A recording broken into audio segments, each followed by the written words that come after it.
This is the continuation of what's wrong with the jails, but touching a little bit more on drugs and certain specific things that I think are absolutely insane and why.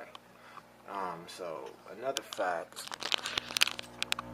1 out of 32 Americans under correctional supervision, while 1 out of every 140 Americans are actually in prison. 1 out of every 142 people are in prison.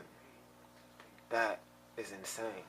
And not to be all guru, but they're messing with the global mind state of humanity. When you have that many people in a trapped mind state, it affects everybody else's mind, so to speak. Puts us all more in a fear mode. Puts us all more, you know. And the fact that the jails are so fucked up and ran so stupidly, with the rapes allowing to be happening and the STDs and the gangs still clicking up with the gangs.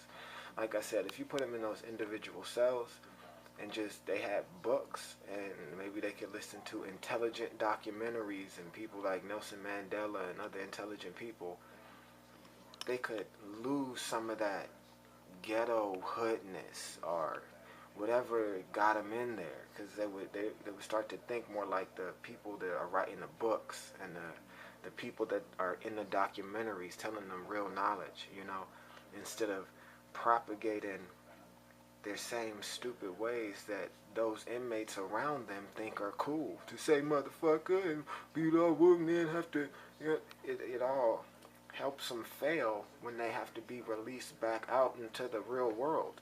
You're still going to be talking like a felon. You still are not going to have learned any real skills. And any real skills they can and do learn in jail, they can learn in their cell individually and listening to some audio tapes over some loudspeaker playing. And it's absolutely insane, man. It was a dude in the Hardest Prison episode. He was serving a 12-year sentence for carjacking. He attacks a nurse that's treating his self-inflicted wounds, and he only gets 3 more years in jail for attacking a lady nurse trying to help him. So tell me why, if you have 1 tab of LSD in your pocket, 1 personal dosage use, you can be locked up for 40 years. How many years do people get for rape? How many years do you get for manslaughter? But you get 40 years for LSD? Why do you get less for crack? Why do you get less time for heroin? Why do you get less time for meth? You see what they're doing? You got to ask yourself, what is it that it's so powerful about LSD that they want to give you 40 years for it if they catch you with it? Why have they shut it down? You know what I mean? And not to rant about that topic, but you got to really understand how the government tried to use that. And once we figured out we can't use it on our soldiers to make them more controlled and slave-like, and we can't use it on the enemy soldiers to make them confused and stupid. So damn, what can we do with this? No, make it illegal. Make it illegal. You had all these protesting things happening in the 60s.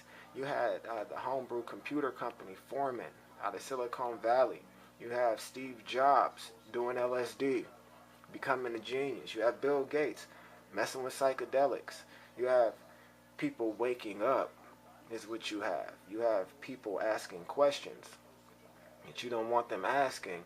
That's why they get 40 years for 1 personal dosage of something that was just going to make me be happy, maybe see deities and God and feel a connection with the universe, and for that I get 40 years.